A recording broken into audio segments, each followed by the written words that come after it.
Okay, we're going to look at questions 4, 5, and 6 from the knowledge check now. The first one is asking us to find the probability of A and B.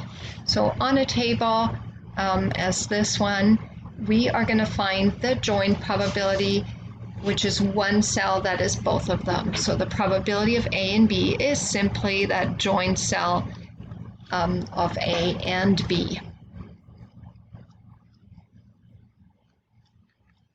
which is 0.09. So this is usually the easiest one to find on a contingency table such as this one.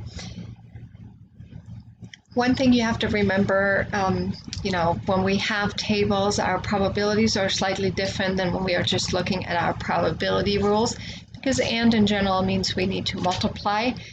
There's no need to multiply over here because the joint probability is clearly available from the table. The next question is asking for the probability of A given B. This is where I see the most mistakes, because with the given part we have a conditional probability over here, and that means we're going to put a slash in there. Behind the slash always goes that conditional statement over here, so that is given B, and then in front of the slash goes the A. So this is A given B. We simply read that slash as given.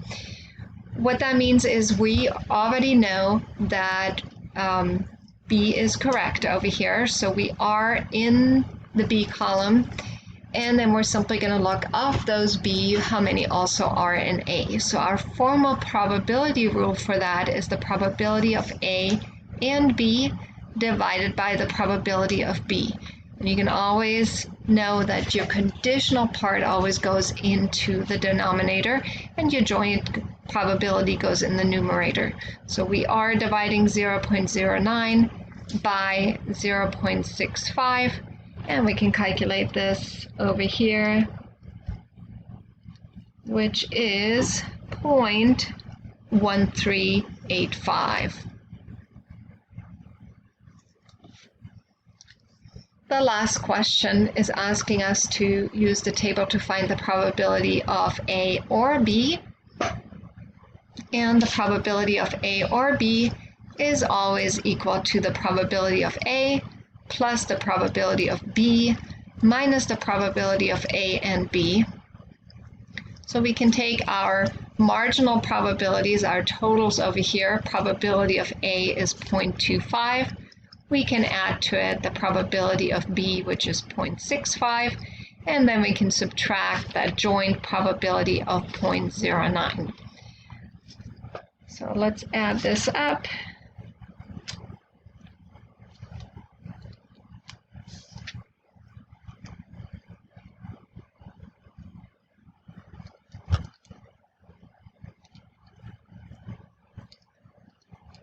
So we end up with 0.81 over here. Now, one other thing we could have done, we could have simply said, okay, I want to take anything in A and anything in B.